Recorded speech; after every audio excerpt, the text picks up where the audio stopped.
great to see you all here today. Many thanks for the invitation to speak here. I can certainly emphasise with what Walter was saying earlier on, and I must find out the name of that website in the Netherlands, because we've got enough stuff in our house to get several cases of wine, I think, if I go over there. But I mean, that just encapsulates the sort of challenges we're up against here. Statistics, no, I wasn't actually going to give much in the way of stats for this, because there's always a risk we can sort of drown in numbers. Just to give you a little bit of background how DEFRA works on this. So circular economy policies largely devolved down to England. UK-wise, each of the countries have their own responsibility, like Wales and Scotland and Northern Ireland. And within DEFRA, waste/circular economy, resource use efficiency is mainly within the Environmental Quality Directorate, and that covers other things as well, like noise and air pollution, air quality. And I work as part of an evidence team which includes statisticians like myself, operational researchers, economists, and we sit closely with the policymakers around that as well. And one of the things I'd like to put over here and now is trying to work increasingly with academia as well. And as Kostas said, for example, Eleni from the CVOR project has been working with us on plastic packaging metrics just recently. So I thought I'd talk a little bit about challenges around the circular economy, and I do apologise in advance. I think a lot of you will already be aware of some of the things I'm going to talk about, but I thought maybe it was worth just going over some of those.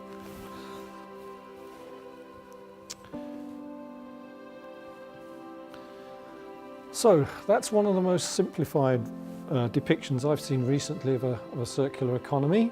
I quite like that because it keeps what can be extremely complicated quite simple. Primary production through manufacture, retail, consumption, recycling back into manufacture, redistribution back into retail, and inevitably some of it still being disposed of through landfill or energy from waste, for example. But there are other ways of looking at it. This is a slightly more complex way, still fairly simplistic though compared to some of the things I've seen. And this one is actually in our digest of waste and resource statistics, which is actually a very handy reference guide to the really headline sort of stats that there are around, not just DEFRA stats, but other people's stats as well. And this is one of the first diagrams that I saw that tries to link it all together. So the big blue pipe is recycling going back into the system, and then those green blobs on the right-hand side are the various destinies of waste, often from residual waste as well.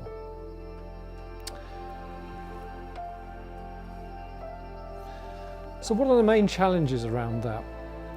Well, I think inevitably people, society engagement, that's a real challenge.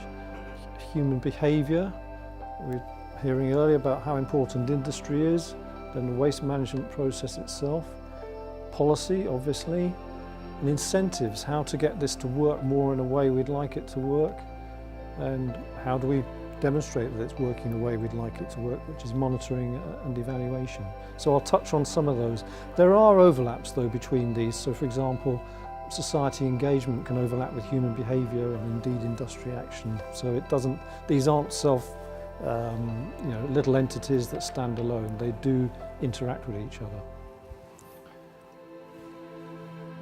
So society engagement, well, education. And that doesn't just mean school children, it means right the way through, which can help us get to a place where consumers want to do the right things, whatever we mean by right. But that also means we've got to make it as easy as possible to do the right things. And maybe the most important of all is enabling the consumers to see they are doing the right things. It's no good telling people that they should do this and that unless they can see what the benefit is of doing these things. Otherwise you start to lose engagement very, very quickly. And of course, human behaviour is actually actually doing the right things. It's fine to say this is what you should be doing, but it's that people actually do those sort of things instead of, for example, littering, waste crime, fly tipping. Good example of the problems where people don't do those right things. So it starts with the engagement. Most importantly of all, it then links to showing what can happen if you do the right things, to give people the belief that they are doing those right things, and what can happen if you do the wrong things. And I think that's part of the reason that the recent awareness in plastic pollution, for example, has been so good in a sense, and sort of David Attenborough programs as well. They've really brought it up to giving it a much higher profile. So industry action, what can they do? Well, these are just examples, and we're all quite familiar with these issues. Phasing out difficult to recycle materials, design, increased use of secondary materials, and accounting for environmental impact of products and services. That's a new thought. And I was very pleased to hear that one of the work packages that your team are covering, Pauline, is going to look at that. National Materials Database. Now, this is not a brand new idea. There was an initiative a few years ago, before I was working in this, about industrial symbiosis, and seeing if better data could be had about what material was out there and how companies could link together more on using it. Well, that idea has now resurfaced because we've had a lot of feedback. Governments had feedback that industry would like to know better what is out there in terms of particularly secondary materials. So Office for National Statistics, BEIS, that's Business, Energy and Industrial Strategy, and ourselves in DEFRA, we're now back looking at this. And there's already been a pilot exercise which the Office for National Statistics has run over the last 18 months or so. That was very successful. It was trying to prove that the concept worked. So in this case, it was looking at one particular biochemical and how the producers of that biochemical rely on agricultural waste, for example, and how that particular production process could benefit from knowing where that waste was, what other potential sources there were, that kind of thing. For some reason, I don't know why, there's a bit of an information failure there, so it was only through doing that little pilot exercise that the biochemical company could really understand what was out there and hence make better business decisions. So now the Office for National Statistics have been given the clearance to take that to the next level and try to develop a prototype which, if all goes to plan, I think will be ready in about a year's time to actually roll out and let industry have a go with it on a fairly low-key basis. So that would be, if it does come off, I think that's going to help us quite a lot, because it should mean better use of secondary materials and better awareness of what's available out there and how that can all be improved. But then with waste management, you don't have to dig very deeply to get into tremendously complex sort of issues and very difficult issues. So this is a good example. Some plastics can be digested in anaerobic digestion, or compostable in composting systems, or biodegradable in open air. But biodegradable plastic may not be suitable for building products exposed to air because it can start to weaken. And a digestible coffee cup, for example, would not necessarily be compostable. And something that's compostable is not necessarily something you could put into an anaerobic digester system, because that works through lack of air. So each of these outlets is very good in itself, but of course it means that the design of the product and the system to manage the waste have got to be inextricably linked, which brings us back to how key circularity is, really at the design stage, to immediately think of the end game.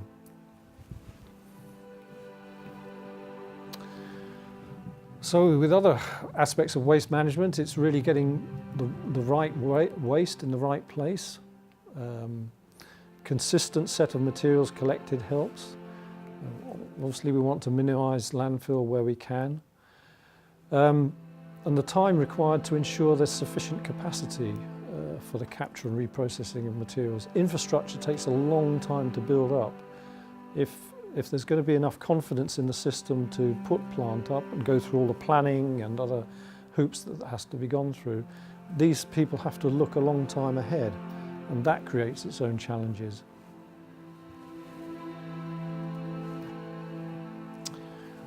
And what about policy? How can that be a challenge? Well, perhaps not so obvious is regulation that needs to be reviewed, and in fact I think perhaps somebody you work with quite closely or do know, Pauline, helped me with this example. So this is where the steel industry, apparently some residues from that have a refuse pathway into aggregate, and that contains a lot of vanadium and other rare earth metals which are potentially very valuable, for instance in green technology. But if we were to try to extract that from the aggregate, then it would mean those processes, decontamination, stabilisation, which would mean that bulk aggregate can no longer be used. It would be consigned as waste. So there's a good example of how one regulation is perhaps unwittingly interfering with circularity. There are other examples, but that was a fairly good example which the Resource Recovery from Waste research programme pointed out to me. And this, no one's intended to cause these problems. These are accidents, but we do need to, and there's a responsibility on government to look at these things. And then on that third bullet, how do we get to a stage where end of life targets can give those right signals to producers to produce for durability and those other things that I was mentioning earlier. We've got to make sure that there's an increase in the priority given to ensure good resource recovery from waste, because otherwise we really are missing good opportunities there.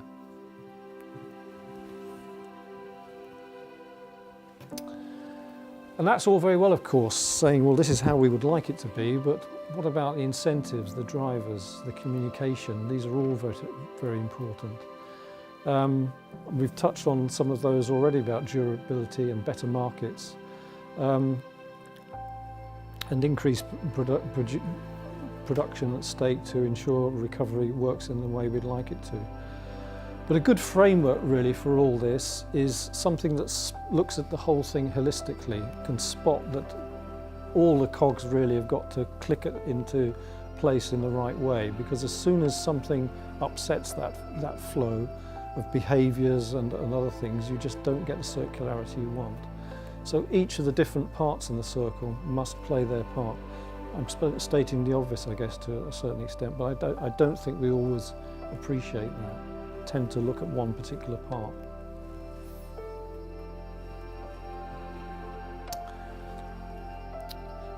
And then, okay, we've talked about behaviour, we've talked about how policy might change, we've talked about how incentives could help, but how do we demonstrate that we are moving in the right direction? And that's where monitoring and evaluation are so important. And again, I was very pleased to hear that one of your work packages was looking at that. Well, here I think the challenge is, again, not to just look at one little bit. That can be helpful. Recycling rate is a good example of that, but it's by no means the whole story. So we have to have ways of measuring performance right across the value chain. Waste management is usually on a weight basis at the moment for metrics, which can create issues and perverse incentives. They can mean that if local authorities, for example, want to ramp up their recycling performance, they tend to might be incentivized to use heavier material, but that's not necessarily the right thing. Carbon metrics might be more helpful, because at least they can point to those materials that have the biggest impact on carbon if we can recycle them more, and that doesn't always tally with a weight-based system. But then there's natural capital. Carbon's one element, but what about, for example, water and these other things? I'm very pleased to say that RAP are helping us look at this more. But at the end of the day, we come back again to this point that national targets, which are fine, but they do require different interventions from all the different stakeholders around the circle to click into place and for that to happen. And the trouble with that national targets is, although they have to be there, they don't really operate at a low enough level to provide specific incentives. So that's where I think some metrics at the more sub-aggregate level can be really more powerful once we can establish better metrics at that level as well.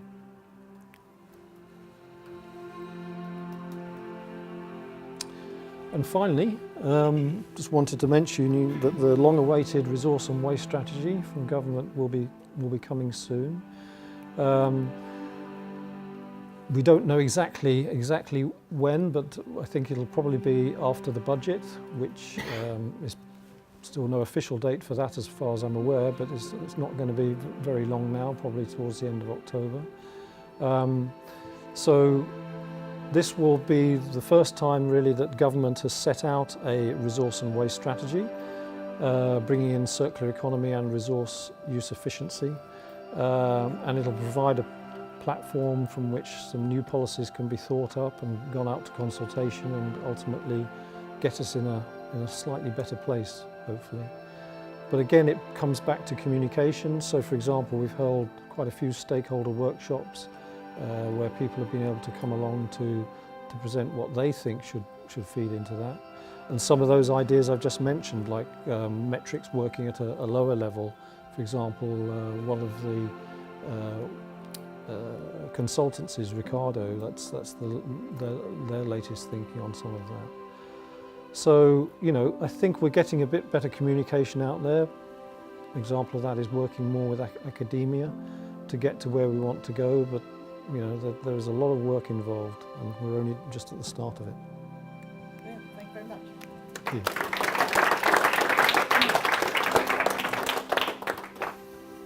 We have time for questions if you're happy to take questions. I have one. Thank you for your presentation. As regards consumer behavior, you mentioned doing the right things. How would you identify right things? Very good question. Yeah. Well, I think first of all have to think about what effect those right things have. Perhaps it's sometimes easier to look at the wrong things, and litter's a good example of that. We also have to think about, well, bear in mind the complexities too. So, I mean, maybe good examples of that is electric vehicles, for example. They tick lots of boxes from a carbon point of view, perhaps, but they do, you know, for the batteries, for example, they rely very much on rare earth metals. So, again, we're down to trade-offs. Yes, some things look right, but bear in mind, you know, look at it more holistically. So it's not easy. It's not easy to answer your question. So I think there's a level of education and awareness that has to apply at all sort of levels of knowledge, really. This audience is one, but there are plenty of other audiences out there that it's only if they see the consequences of their action, I guess, that they can start to realise if you're chucking plastic out onto the road or whatever, that it's not doing the right thing. And that's where I think the planet, the Blue Planet, and other messages have really helped. Another question? Have you done? I'm curious what sort of strategies DEFRA uses to communicate to the public and also to industry or the private sector, if you find that any of those are particularly effective or not effective. That's a good question as well. I think it's really about, again, more engagement, really. I think the public sector's got to do its thing. We have at the moment the greening government commitments, which includes metrics in there that cover the circular economy, like the amount of recycling that the government itself carries out. for industry. It's again putting messages across. So for example, we've commissioned quite a lot of research recently in looking at where perhaps if industry became more resource efficient, it could create new profits really. And it's always mind-boggling to see the sort of figures that come out of this research. So for example, the latest one we did was about a year ago now, and out of that we thought there were probably about £6 or £7 billion worth of fairly easily gained opportunities to save money. And the sectors where that was particularly prevalent were construction, chemicals and metals. And it begs the question, why on earth why is there still this wastage going on? You know, this is a lot of money. What's happening? So we commissioned more research to ask those sort of questions and to see if those companies were to get more resource efficient, what sort of environmental implications would that have, particularly in terms of carbon? And there was a lot of common linkage. I guess that's not totally to be unexpected really. The more efficiently you use material resources, the less damage you'll do environmentally. But still, it just begs the question, well, why are those figures already there in the first place? And I guess it's perhaps, I was going to say the same old reasons, but if you're running a company, perhaps you're looking at those high cost items, energy, labour. When it comes to material efficiency, perhaps it's not as high up on the priority list as it should be. Is it a question within your organization how ministries, or especially your ministry, can act more circular? And how do you approach this question? Yeah, I think, yes, I think the government has to demonstrate how it's acting in a more circular way, definitely. I think it could do a much better job on that. Because unless government can be shown to be doing it, it's you're losing from the start. And one of the things that will come out from the resource and waste strategy is that government will have to raise its game in showing how it can act in a more circular way. But that's got to be carefully done, because we don't want to increase circularity just for the sake of it. You've got to have a good reason, and you've got to be able to demonstrate that what you're doing has that particular benefit. Thank you.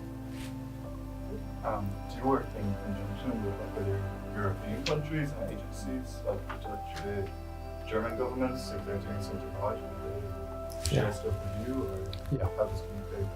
Yeah.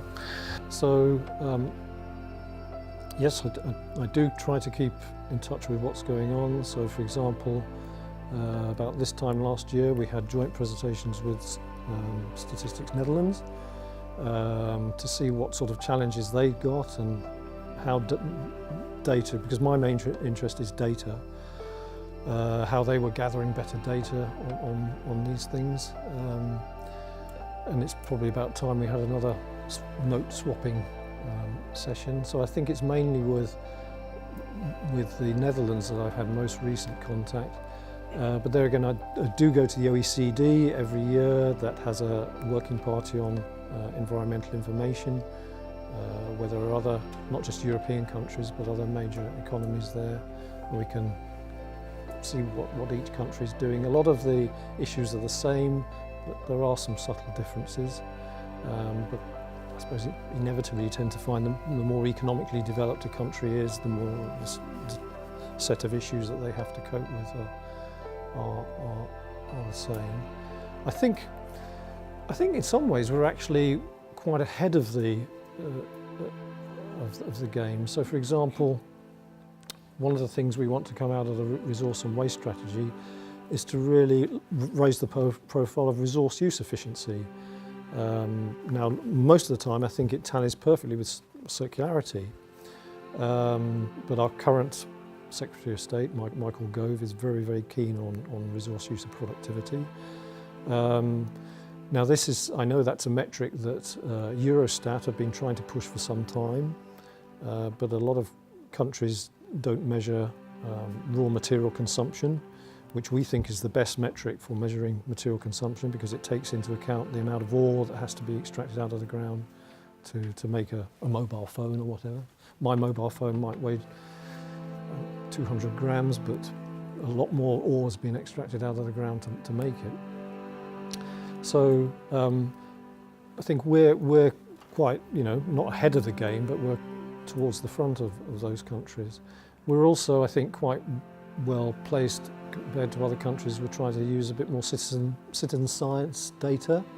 So, for example, with litter, we have a litter strategy, which DEFRA published over a year ago now, and I chair the working group looking at data on how that can support the strategy for monitoring litter.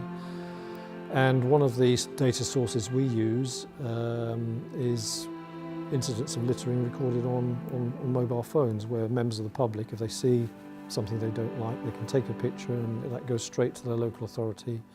And that's a good way of building up a database, and we can get some of that data.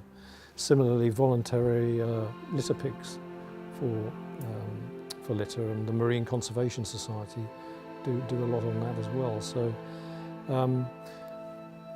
I think on these fronts we're sitting quite well compared to other countries, but obviously can't be complacent. And when you look at things like our recycling rates, well, just within the UK, I mean, for example, okay, you can argue about the data that's used and is it entirely correct, but if you just park that to one side, our recycling rates compared, for example, to Wales are pretty bad in England. But again, you have to dig deeper. It's no good just saying that. You have to then ask, obviously, why? Are there different priorities in different parts of the country, and indeed are there different priorities in different parts of England? And I always get a little bit nervous about starting to do that, because you have to, unless you understand the pressures that the local authorities themselves are up against, where do they put their money?